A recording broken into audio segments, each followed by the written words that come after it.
पुढे पाऊल टाकावे त्यांनी कल्याण कल्याण किंवा होय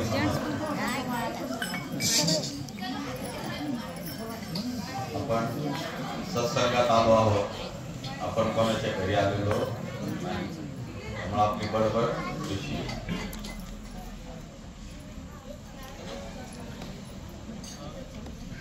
चिदंबर नाम घ्यावे पुढे पाऊल टाकावे त्याने कल्याण कल्याण जीवा होय समाज गुरु कृपेविना नाही आत्महत्या। आपण आज सत्संगामध्ये काय करणार आहे? गुरु कृपा। गुरु म्हणजे काय? गुरु हा काय शरीराने असतो, तत्वाने असतो, कसा असतो, याच्यावर आपण काय करणार आहे? छोट्याशा 10-15 मिनिटाचा आपण काय करणार आहे त्याच्यावर आपण निरूपण करणार आहे। गुरुची कृपा आणि गुरु काय असतो, गुरु कोणाला करावा हे सगळं शास्त्राने आपल्याला लिहून दिलेलं आहे। कोणी आलं आणि आपल्याला ज्ञान दिलं म्हणून त्याला गुरु करावं असं काही नाही। दत्तगुरूंनी किती गुरु केले? लोक म्हणतात एक गुरु करावा दुसरा गुरु नाही, असं काही नाही। तुमच्या प्रारब्धानुसार तुमचा पहिला गुरु दुसऱ्या गुरूंकडे घेऊन जात असतो। त्यामुळे आपण त्या पहिले इष्ट देवतेची सेवा करत असतो। त्या देवतेची सेवा करत असताना आपल्याला जर दुसऱ्या देवाकडे जर त्यांनी नेलं तर त्या देवाने आपल्याला तिकडे सोडलंय असं समजायचं। याला काही लोक निम्म आयुष्य, आता मी चिदंबर स्वामींचं करत होतो आणि आता मी दुसऱ्या देवाचं करायचं की नाही करायचं, किंवा मला दुसऱ्या देवाचं करायचंय म्हणून नाही करत आहे, अशा द्विधामध्ये निम्म आयुष्य घालवतात। असं काही नाही। आता माझ्याकडे भरपूर लोक येतात ना, ते लोक पहिले कोणत्या तरी देवाची सेवा करत असतात। देवाची सेवा करत असताना मी त्यांना त्यांचा देव सोडायलाच लावत नाही। कारण का की तुम्ही ज्या इष्ट देवतेची सेवा करताय त्या देवतेची सेवा करता करता चिदंबराचा एक माळ जप करायचा आपल्याला। तो देव जर आपल्याला कृपा करायला लागला तर समजायचं की आपल्याला आपल्या देवाने आपल्याला चिदंबर स्वामींकडे पाठवलं। मग त्याला गुरु करायला सुरुवात करायची। मग त्याला गुरु केल्यानंतर पुढे अजून काही झालं तर त्याला गुरु करायचा। असं दत्त गुरूंप्रमाणे आपण 24 गुरु सुद्धा करू शकतो। पण आपली तेवढी पात्रता आहे का? तेवढे आपण नामस्मरण करतो का? म्हणून आपल्याला काय सांगितलं जातं की आपण गुरूंच्या सानिध्यात आल्यानंतर गुरूंनी सांगितलेल्या प्रत्येक वचनावर जर आपण विश्वास ठेवून जर आपण काम करत राहिला तर ते काम गुरूंनी जर चुकीच्या मार्गाने जरी सांगितलेलं असेल तर ते खरं करण्याची ताकद देवाची असते। गुरु करण्यापूर्वी तुम्ही गुरु पूर्णपणे तपासून घेतला पाहिजे। गुरु करण्यापूर्वी सगळ्या गोष्टी त्या गुरूंच्या मापदंड तुम्हाला गुरु करण्याआधी एकदा तुम्ही काय एखाद्या व्यक्तीला गुरु केलं तर त्याचे तुम्हाला मोजमाप करता येत नाही। जर त्याची मोजमाप करायला तुम्ही सुरुवात केली की त्याचे इतकं पाप तुमच्या आयुष्यात कधी घडत नाही। त्यामुळे गुरु सुद्धा करताना फार घाई करू नये। मी या मताचा माणूस। गुरु करत असताना आपण गुरूंचे सगळे बारकावे ओळखावे पाहिजे। खरंच आपण या गुरूंच्या बरोबर राहिले की आपली प्रगती होऊ शकते का? मी तर म्हणतो गुरु हा देवालाच करावा, पण देवाला गुरु करत असताना आपल्याला शास्त्र धर्माने सांगितलेले आहे बोलका चालता असणारा एखादा गुरु आपल्या आयुष्यात असावा। कारण का की आपण इतके काय मोठे झालेले नाही आणि आपण इतकं तत्वनिष्ठ नाही किंवा आपल्या गुरूंप्रमाणे जसं गुरूंनी सांगितलं तसं वागणारे नाही। त्याच्यामुळे देव आपल्याशी बोलत नाही। एकदा देव बोलायला लागले की तुम्हाला कोणत्याही बाबाची गरज पडत नाही। त्यामुळे गुरु करताना पहिले गुरु करत असताना आपण गुरूंचे सगळे मापदंड चेक करावे। आपले गुरु कसे वागतात, आपले गुरु काय करतात, आपले गुरु आपल्याला काय सांगतात, आपल्या गुरूंनी आपल्याला सांगितल्यानंतर आपल्याला काय गोष्टी मिळतात, हे सगळ्या गोष्टी कधी कराव्यात? गुरु करण्याच्या अगोदर। गुरु एकदा केले आणि गुरु केल्यानंतर त्याच्यानंतर त्या गुरूंच्या सगळ्या चुका तुम्हाला बोलता येत नाही। एक तर मुळात असे गुरु करूच नाही की ज्याच्यावर आपला विश्वासच नाही. एकदा का गुरूंवर विश्वास पडला, ते गुरु आपल्यासाठी काय करतात काय करत नाही याचं मापदंड आता चिदंबर परिवाराला सगळ्याला माहिती. ज्या दिवशी गरज असेल त्या दिवशी गुरु तुमचे 100% फोन उचलतात. ज्या दिवशी गरज असेल त्या दिवशी गुरु स्वतःहून तुम्हाला फोन करतात. ज्या दिवशी गरज असेल त्या दिवशी गुरु भेटतात. हे गुरूंची कृपा असायचं कारण म्हणजे काय की तुम्ही केलेल्या देवाचं नामस्मरण हे गुरूंना तुमच्या समोर यावंच लागतं. कितीही गुरूंनी तुम्हाला टाळायचा प्रयत्न केला तरी गुरु तुम्हाला टाळू शकत नाही. कारण का की गुरूंना माग वरदान चिदंबरांचं आहे. मग चिदंबर गुरूंना चालवत असतो. गुरु स्वतःच्या मानाने चालत नाही. त्यामुळे गुरु केल्यानंतर आपण गुरु करतोय, गुरूंच्या सगळ्या गोष्टी ऐकतोय आणि ते करत असताना आपल्याला 100% आयुष्यात काही ना काही फायदा होणार म्हणजे होणार. गुरूंच्या वाक्यावर ज्यावेळेस आपण ठाम राहतो त्यावेळेस गुरु वाक्य हे प्रमाण मानलं जातं आणि त्या प्रमाण मानलेल्या वाक्याला भगवंत दुजारा देतो आणि भगवंत म्हणतो तथास्तु. ज्यावेळेस भगवंत तथास्तु म्हणतो त्यावेळेस कोणत्याही जगातली शक्ती त्याला काय करू शकत नाही, नाकारू शकत नाही. त्याच्यामुळे आपण गुरूंनी सांगितलेले नामस्मरण, गुरूंनी सांगितलेले पारायण हे मनापासून केले पाहिजे. कारण की गुरु हे तडफड कोणासाठी करतात? तुमचं कल्याण होण्यासाठी. तुमच्या कल्याण झाल्यानंतर गुरूंना स्वतःचा आनंद आहे. तुमच्या आनंदात गुरूंना आनंद आहे. सगळ्या गोष्टी एक लक्षात ठेवा. तुम्हाला ज्या दिवशी आनंद होतो त्या दिवशी गुरूंना ऑटोमॅटिक आनंद झालेला असतो. ज्या दिवशी तुमच्या घरात सुख आलेलं असतं त्या दिवशी गुरु पण सुख प्राप्त करत असतात. ज्या दिवशी तुमच्या घरात दुःख असेल गुरूंना पण दुःख झालेलं असतं. कारण का की गुरु आणि शिष्य हे काय दोन भाग नाही. गुरु शिष्य हा नाण्याच्या दोन बाजू जरी असल्या तरी ते एक अंग आहे. शिष्याशिवाय गुरुला मोठेपणा नाही. शिष्याशिवाय गुरुला मोठेपणा नाही. शब्द लक्षात ठेवा बरं का. शिष्य असेल तरच गुरुला मोठेपणा आणि गुरु असेल तरच तो शिष्य मोठा होणार. काही लोक म्हणत असतील गुरु मोठा, पण मी म्हणतो शिष्य मोठा. कारण की शिष्य असेल तर त्या गुरुचं नाव मोठं आहे. ज्या गुरुला शिष्यच नाही तो गुरु कसा? जर तुम्ही आम्ही एवढे लोक इथं आले नसते तर माझ्या या वाणीला काही उपयोग होता? हे भोवाळ परिवारावर तुमची असलेली श्रद्धा, चिदंबरावर असलेली तुमची श्रद्धा. कारण की चिदंबराचा सत्संग म्हणला की चिदंबराच्या सत्संगाला काय मापदंडच नाही राहिलेला. सध्या स्वामींचा सत्संग म्हणलं की कुठून कुठून लोक येतात देवालाच म्हणतात. कारण तो आणणारा देवच होता. मागच्या सत्संगाला न येणारा पाऊस आला, वरुण राजा, पण तरी सत्संग मोठा झाला. वरुण देवता येऊन सुद्धा काय केलं? त्यांनी सुद्धा सत्संगात काय केला? पावल्या खेळल्या गेल्या. ज्या घरामध्ये मागच्या सत्संगाला मी सांगितलं, कोणाकडे सोनवणेच्या सत्संगाला मी सांगितलं की ज्याच्या घरामध्ये टाळ मृदुंग पावल्या खेळल्या जातात, ज्याच्या घरामध्ये फुगड्या खेळल्या जातात, ज्याच्या घरामध्ये भजन केले जातात, ते घर साक्षात भगवंतानी वास केलेलं घर असतं. उगा टाळ मृदुंग वाजत नाही, कोणाच्याही घरात वाजत नाही. एक लक्षात ठेवा. ज्याच्या घरात सात्विकता आहे, ज्याच्या घरात चिदंबर मुंबई आहे, त्याच्याच घरात जाऊन काय होता? टाळ मृदुंग वाजवले जातात. आणि मला सगळ्यात जास्त आनंद, सगळ्यांनी तर आनंद घेतला, पण जिचा आज वाढदिवस आहे तिने सगळ्यात जास्त आनंद घेतला. एकदा तिच्यासाठी जोरात काढा, कारण की तिच्या इतक्या फुगड्या तर कोणीच खेळलं नाही. हाच आनंद आहे. काय करायचंय? बाहेर जाऊन पार्टी करायची, बाहेर ते 4-10 लोक खाऊ घालायचे, त्याच्यात काय आनंद आहे? एवढे लोक माझ्या मुलीच्या वाढदिवसाला आले, एवढे लोक इथं पावल्या खेळले, एवढ्या लोकांनी चिदंबराचा जप केला, एवढ्या लोकांनी तर फुगड्या खेळल्या, एवढ्या लोकांनी तर पावल्या खेळल्या. तो जो आहे आजचा आनंद, हा आनंद परमानंदापेक्षा मोठा. परमानंद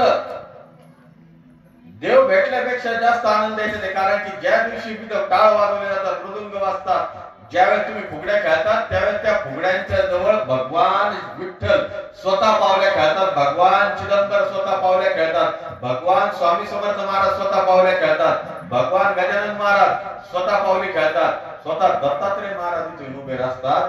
कारण का की त्यांना सगळ्यांना हेच आवडलेलं आहे, काय? सत्संग, संतांचा संघ. आपण काही संत नाही, तुमच्या आमच्या सारखेच लोकांनी आपल्याला संत केलं, आपलं चाललंय. चिदंबराचं काय माग काहीतरी वरदान आहे, बोलतोय ते खरं करण्याची ताकद चिदंबरांची, आपलं काही नाही. ज्या दिवशी वाटायला सुरुवात होईल हे सगळं आपलं आहे, त्या दिवशी कोणीच पुढे बसणार नाही.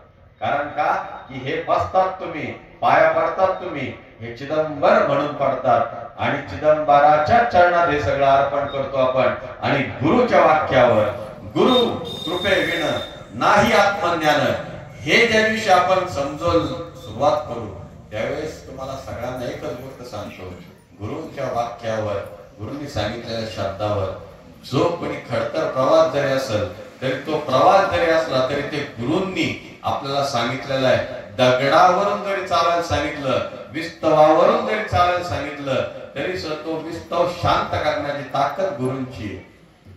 मग त्याला म्हणतात ती शक्ती. ती शक्ती ज्या दिवशी आपल्या बरोबर असेल, त्या शक्ती ज्या दिवशी आपल्या बरोबर कार्य करत असेल त्यावेळेस आपल्याला कोणाचीही गरज पडत नाही. गुरु हा संत कुळीचा राजा, गुरु हा संत कुळीचा राजा, गुरु हा संत कुळीचा राजा, गुरु हा संत कुळीचा राजा. प्राण विसावा माझा, गुरु हा प्राण विसावा माझा, गुरु हा प्राण विसावा माझा, गुरु हा प्राण विसावा माझा.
साक्षात देवापर्यंत घेऊन जाण्यासाठी असतो. त्यामुळे गुरुला काय म्हणलं जाते? संत कुळीचा. त्यामुळं गुरूंचं कधीही शब्द टाळू नका. गुरु एखाद्याच्या घरी जर आले, त्यांचे पाऊल जरी घराला लागले तरी त्या दिवशी तुमचा दिवाळी दसरा असला पाहिजे. कारण की असंच गुरु कोणाच्याही घरी जात नाही, किंवा भगवंत सुद्धा असं कोणाच्याही घरी गुरुला पाठवत नाही. असं भरपूर वेळा झालंय की मला भरपूर जण बोलवतात, माझं काही जाणं होत नाही. पण असे काही घर आहेत की त्या घरांमध्ये मला नाही बोलत तरी मी जातो. का? समजला असेल तो काही नाही घ्या, तो त्यांना भरपूर समजला असेल काय. माझ्या हिशोबाने तरी मी जितका गुरुपदावर आहे तितका मी कोणाच्याही घरी जात नाही. हे मला काय माहित नाही मागच्या जन्मेचं काहीतरी, माझी कितीतरी वर्षापूर्वीची भक्त असेल किंवा चिदंबर परिवारामध्ये तिचं काहीतरी माझ्या बरोबर असलेलं काहीतरी जुनं नातं असेल किंवा गुरूंबरोबर असलेलं काहीतरी एक सानिध्य असेल. त्या सानिध्याची कृपा मी त्या परिवाराला नाहीच म्हणू शकत, नाहीच म्हणू शकत. कारण का की काय माहित नाही ते पण परिवार असा की माझा शब्द काही टाळत काय असो काय बघा, गुरूंना कोणीही एक लक्षात ठेवा, काही लोकांना वाटत असत की गुरु मापदंड करतात की गुरु आमच्याकडे येत नाही किंवा गुरु माझ्या जवळ राहतात किंवा गुरु जवळ येतात पण आमच्याकडे येत नाही. हे गुरूंच्या हातात नसतो, हे त्याच्या हातात असत. त्याला कुठं न्यायचंय हे सगळी गुरु जरी शरीराने धारण जरी असला तरी स्टेरिंग सगळी चिदंबराच्या हातात आहे. तोच नेतो त्यांना बरोबर तिकडे, तोच बरोबर कुठं न्यायचं तिकडे नेतो. त्याच्यामुळे तुम्ही असं काही विचार करू नका. गुरूंना कोणीही कमी जास्त नाही. गुरूंच्या नजरेमध्ये प्रत्येक शिष्य एक सारखा आहे. पण या गुरु शिष्याच्या नात्यामध्ये पण काही जण जप जरी करत नसले तरी सुद्धा गुरूंना ते प्रिय असतात. कारण का की त्यांचे ऋणानुबंध हे आजचे नसतात, हे पार काळापासून त्यांच्या बरोबर आलेले असतात. त्यामुळे भरपूर लोकांच्या मनात विचार चालू असतात. मला आज ते भरपूर दिवसाचं बोलायचंच होतं. बऱ्याच जणांच्या मनात ह्या विचार चालू असतो, कारण मी इतके पारायण करतो, मी इतका जप करतो, मी इतकं हे करतो, मी इतकी सेवा करतो चिदंबराची, हे करतो ते करतो, पण गुरु काय माझ्या जवळ येत नाही किंवा गुरु मला कुठे घेऊन जात नाही. गुरु अशाच लोकांना घेऊन जातात की ते काहीच काही करत नाही. हे गुरुच्या हातात आहे का? हे त्या शिष्यांचं प्रारब्ध चांगलं आहे की त्यांना गुरूंबरोबर यावं लागतं, त्यांना गुरूंबरोबर बसायला मिळतं किंवा त्यांना गुरूंबरोबर चालायला मिळतं. आता आपली दिंडी गेली, दिंडी जात असताना बोबडे मावशी, कवाने मावशी यांना फक्त कुठं जायचं होतं? 10 पावलं चालायचं होतं. किती? 10 पावलं. 10 पावलं चालायचं होतं. दिंडीला वाटे लावायचं होतं, पण ते गेले करजगावपर्यंत. करजगावावरून गेले बेलापूर पर्यंत आणि बेलापूरच्या अलीकडून त्यांना जायचं होतं, पण ते जाऊ दे गुरु आता काय होईल ते होईल, मुक्कामापर्यंत येणारच. मग त्यांच्या चर्चा चालू होती, बघा बाई मला यायचंच नव्हतं पण आता काय, मी त्यांच्या बरोबर होतो. पण आता हे लक्षात ठेवा हे तुमच्या आमच्या हातातच नव्हतं. हे बरोबर देव तुम्हाला घेऊन जात होता. कारण का असतं की आपण दिंडी का करावी, दिंडीत का चालावं, दिंडी बरोबर का चालावं, पायी का चालावं, शरीराला आपल्या काहीतरी वेदना झाल्या पाहिजे. या वेदना झाल्याशिवाय तुमच्या शरीरातल्या काही ज्या वाईट प्रवृत्तीच्या गोष्टी असतात किंवा वाईट ज्या गोष्टी भगवंताला बाजूला काढायच्या असतात तर त्या कृपेतून बाहेर काढा. माझ्या काकूचा स्वतःचा अनुभव सांगतो. माझी सख्खी काकू अचानक नवरा बायकोंना वाटलं की काय करावं, आता पायी दिंडीला जावं. तुमच्यासारखं 20-20 किलोमीटर नाही, 600 किलोमीटर मुरगुडला जावं, फक्त दोघं नवरा बायको. कोणाचा विचार केला नाही, फक्त घरी सांगितलं. आज त्या दिवशी ठरवलं, दुसऱ्या दिवशी घरी सांगितलं, आम्ही दोघं निघालो. देशवंडीला गेले, देशवंडीला झेंडा घेतला आणि निघाले. त्याच्याबरोबर आबी लोंढेची आई, आबी लोंढेची वडील हे चौघं निघाले. आबी लोंढेची आई नगरच्या अलीकडे नांदगावच्या तिथं पाय मुरगळला आणि तिथं पडल्या, पाय फ्रॅक्चर झाला इथंच पहिल्याच दिवशी. ते तिथून रिटर्न घरी आल्या. आबीचे वडील बरोबर गेले, पण कोणच नाही बरोबर, बरं का, कोण नाही ठरवलं नाही, कुठं मुक्काम नाही, दोघं नवरा बायको, बाकी कोण नाही. आबीचे वडीलच फक्त बरोबर, कुठंच काही विषय नाही. पुढे आपण जरी 10 लोक जाणार असो तरी आधी ठरवून येतो इथं मुक्काम, इथं मुक्काम. ते तसं काहीच केलं नाही. निघाले बरोबर स्वामी त्यांची सोय करत करत करत करत गेले. शेवटी मी नगरचे माझ्याबरोबर शिवाजी असतो ना, माझा सारथी, शिवाजीला म्हणतो तू गाडी घे आपली आणि नगरला जा बाबा, गाडी बरोबर असू दे. त्यांना कुठं काही मिळालं नाही, काही मिळालं, कमीत कमी गाडीत तरी झोपते. कारण की लेडीज होती. लेडीज जेंट्स कुठे झोपू शकतो, लेडीज म्हटलं की नाही शक्य. 600 किलोमीटर जायचं. गेले, चिदंबराने बरोबर नेलं. चिदंबराने 15 दिवसात त्यांची दिंडी पूर्ण केली, सगळं केलं, सोपस्कर केले. आम्ही पूर्ण मुरगुडच्या अलीकडे आम्ही पण गेलो. मोठा गाजावाजा झाला, तिथे एकदम जोरात स्वागत झालं, सगळं झालं. नेमकी त्या दिवशी होती महाशिवरात्र. बरोबर पोहोचायचा दिवस महाशिवरात्र. काही ठरवलेलं नाही, काही नाही. भगवंताने बरोबर महाशिवरात्रीच्या दिवशी तिथं नेलं. पण महाशिवरात्रीला आपण काय करत असतो, पाणी घालत असतो. माझा काका काकू नॉन स्टॉप निघाले.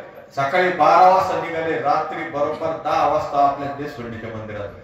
आणि शेवटचं पाणी तिने त्याच्या हाताने घातलं. म्हणजे ही असती कृपा, ही असती भगवंतावरचं असलेलं प्रेम. आणि मी जरी मुरगडला असलो तर माझं मुरगड देशवंडीत आहे. असं विचार करून ते निघालेले होते. आणि शेवटी आपण रात्री पाणी घालतो देवाला, देवाचं पाणी सुद्धा त्यांनी तिथे येऊन घातलं. म्हणजे याला म्हणतात कृपा. पुढचा काय हा मी प्रसंग तुम्हाला सांगितला. भगवंतानी त्यांच्याकडून ती दिंडी पूर्ण करून घेतली, त्यांच्या शरीराला हानी होऊ दिली. आमची काकू पुढे चालत नाही, 600 किलोमीटर चालली आणि तिला कॅन्सर डिटेक्ट झाला 3 महिन्यात. काय झाला हे काही माहित नव्हतं बरं का कोणाला. आधी भगवंतानी काय करून घेतली, दिंडी करून घेतली, शरीरातली व्याधी सगळ्या काढून टाकल्या, भोग भोगायचेच होते. कॅन्सर डिटेक्ट झाला. कॅन्सर डिटेक्ट झाला तर आम्ही अर्ध मेले सारखे झालो. कारण की एवढ्या लहान वयात जर कॅन्सर झाला तर कसं शक्य आहे. डॉक्टरांकडे गेलो, पुण्याला गेलो. पुण्याला दिनानाथ मंगेशकर ट्रीटमेंट घेतली. दिनानाथ मंगेशकरला ट्रीटमेंट घेतल्यानंतर त्याला केमो करावं लागतात. केमो तिला डॉक्टरांनी सांगितलं तुम्हाला इतके साधे केमो, इंजेक्शनद्वारे केमो केले. त्यांना तिला कोणताच त्रास नाही, काय नाही. 3 महिने त्रास झाला. आज ताग्यात त्या गोष्टीला 3 वर्ष झाले. परत डॉक्टरची पायरी चढायला लागली नाही. म्हणजे एक लक्षात ठेवा, कॅन्सर म्हटलं की लोक निम्मे जात टेन्शन मध्ये जातात. भगवंतानी काय केलं, भगवंतानी भोग भोगू दिले.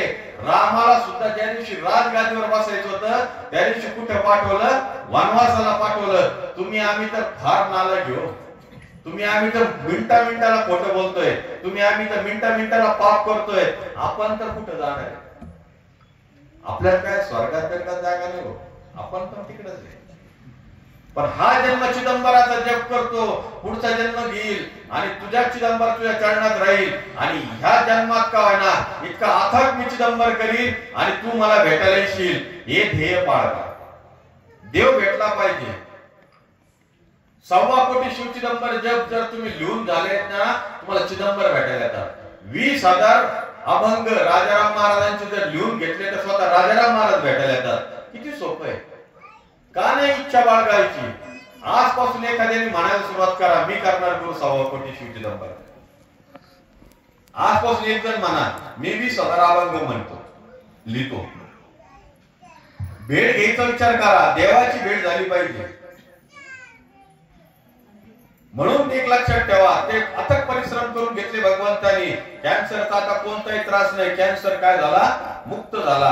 आणि डॉक्टरने सांगितलं आता काही नाही, किरकोळ गोळ्या चालू आहेत, ते पण घ्यायच्या म्हणून घ्यायच्या.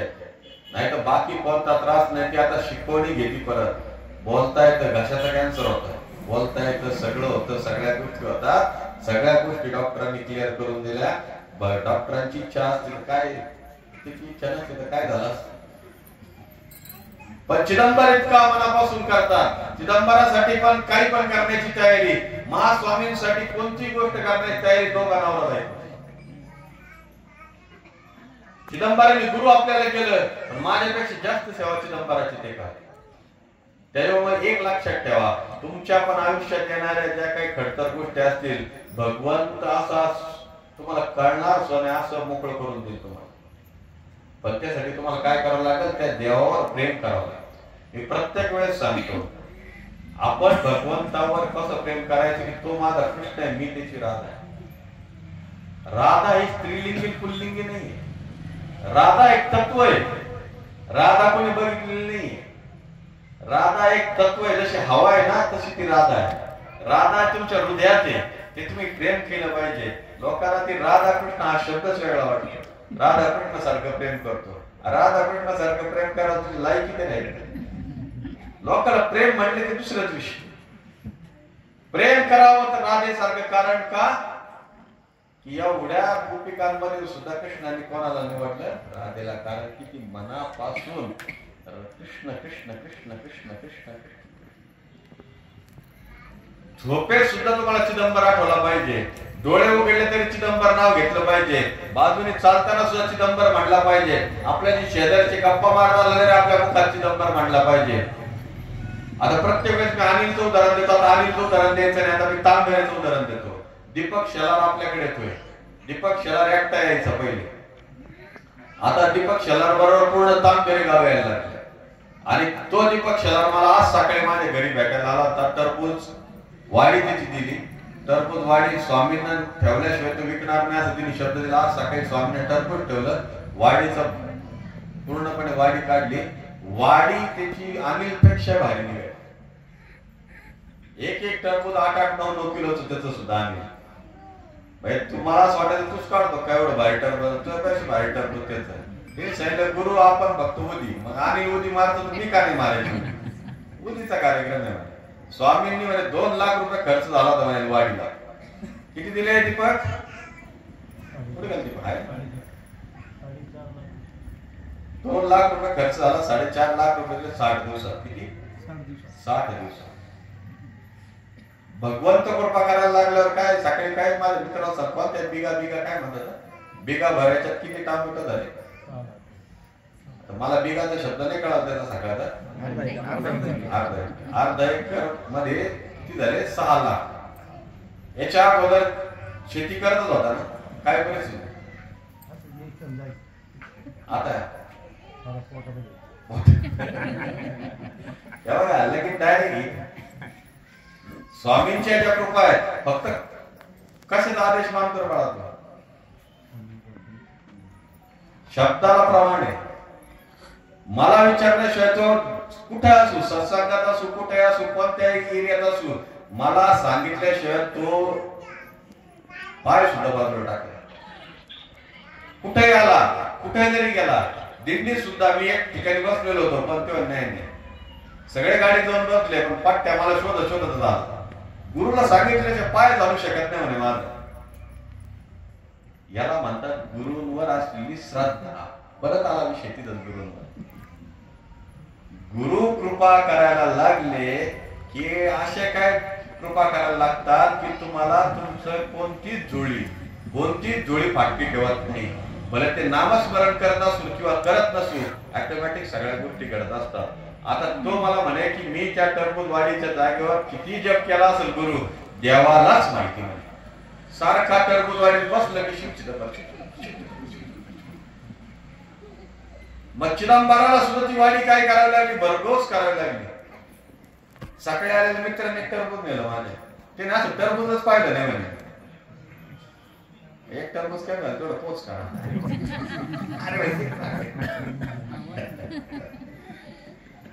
इतकं भारी टरबूज दिलं तू की त्याला बी राहावं, ते ना टरबूजच पाहिलं नाही म्हणे. एवढं मोठं टरबूज असतोय म्हणजे काय? ज्या दिवशी भगवंत आपल्यावर कृपा करायला लागतो ना, पैसा, लोक म्हणतात ना शेतीतून पैसा मिळत नाही. मी म्हणतो शेतीतून तुम्हाला पैसा देणारे माझ्याकडे असे 56 उदाहरणे. लोक म्हणतात शेतीमधून काही मिळत नाही, आम्ही तर हयात शेत्या केल्या तरी आमच्या हातात फाटकच राहिले सारं. आता त्या आणायला किती एकर शेती रे बाबा? 2 एकर शेतीमध्ये किती उत्पन्न करतो वर्षाकाठ? 5-5.5 लाख.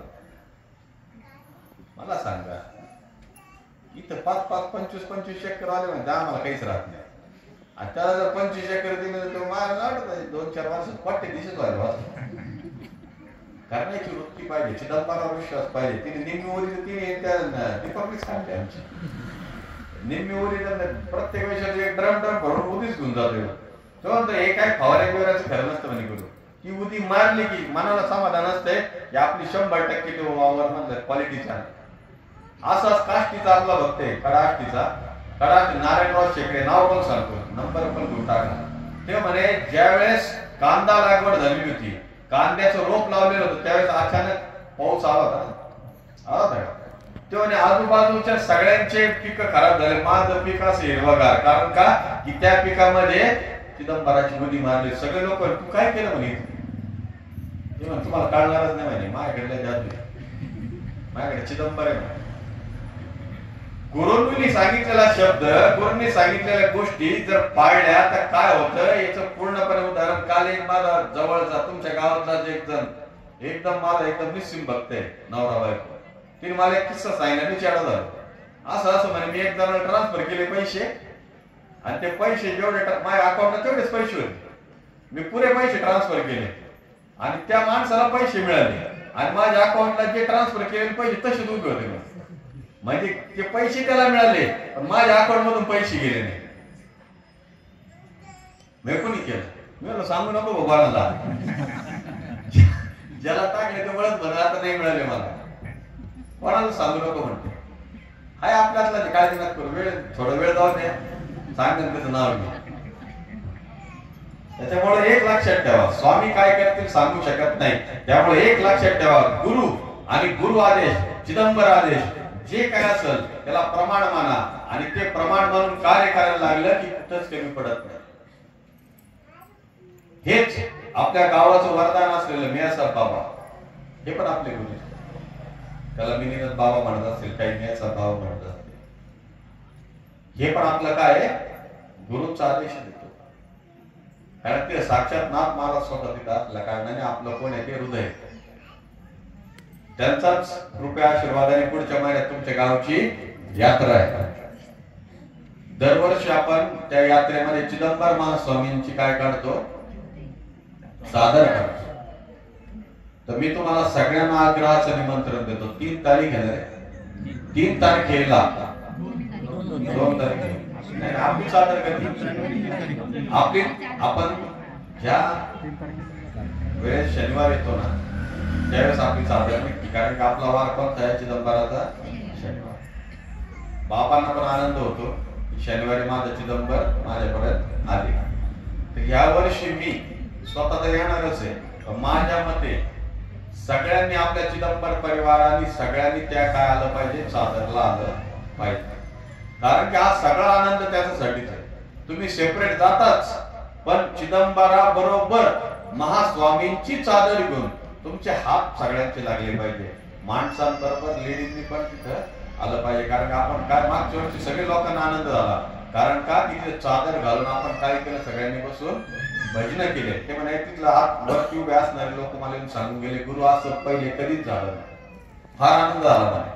कारण का तिथं भजनच झाले पाहिजे. कारण की नाथ महाराज स्वतः काय होतात, खुश होतात. कारण की तिथं टाळ आणि मृदुंग वाजतो, तिथं देव सुद्धा नाचत असतो. आणि देव नाचायला सुद्धा बघायला डोळे लागतात. मग ते डोळे कसे पाहिजे, नामस्मरण रूपी डोळे पाहिजे. त्याच्यामुळे प्रत्येकाने एक लक्षात ठेवा, चिदंबर नाम घ्यावे, पुढे पाऊल टाकावे, त्याने कल्याण कल्याण जीवा होय समाधान. हे समाधान घ्यायचं असेल तर चिदंबरांचं नाव घ्या आणि पुढे पाऊल टाका. स्वामी तुमच्या पुढे 10 पावलं 100% उभे असतील. हे मला तुम्हाला सारखं सारखं सांगण्याची गरज पडली नाही पाहिजे. त्याच्यामुळं आजचा सत्संग दीदीचा वाढदिवस आहे, असंच प्रत्येकाने प्रत्येकाच्या घरातले वाढदिवस असा सत्संग रूपात करा. कारण की हा जो आनंद आहे हा बाहेर पार्टी करण्याच्या आनंदापेक्षाही मोठा आहे. असंच मागच्या वेळेस पण सोनवण्यांच्या घरात झाला, आता सुद्धा भवाळांच्या घरात झाला. आणि असेच आनंद आपण आयुष्यभर घेत राहू. कारण की टाकली मिळातला सत्संग हा काही कमी पडत नाही. स्वामींच्या कृपा आशीर्वादाने 3रं वर्ष चालू आहे. असं माझ्या हिशोबाने 5 वर्ष करू आपण, जास्त नको. आता पुढचे गाव पण घराला सुरुवात केली पाहिजे. आता आपल्याकडे वेळ नाही जास्त. कारण का की प्रत्येक रविवार आपला काय झालाय, पॅक झालाय. त्याच्यामुळे आपल्याला एक गाव आपल्याला नवीन ऍड व्हायला लागले. तांबेरे गावाने पण सत्संग मागितलाय, करत गाववाले पण आता म्हणायला लागले की आमचा सत्संग आम्हाला परत द्या. पण आता गेलेला सत्संग परत द्या येतो, सुटलेला बाण परत रिटर्न आणते. पण सुटलेला बाण आणते परत नाही. पण आपण करतगाववर आपलं प्रेम तसंच आहे. आपण 100% करतगावचा सत्संग परत चालू करणार म्हणजे करणार. आता याच्यानंतर आपण दिदीचा वाढदिवस करू.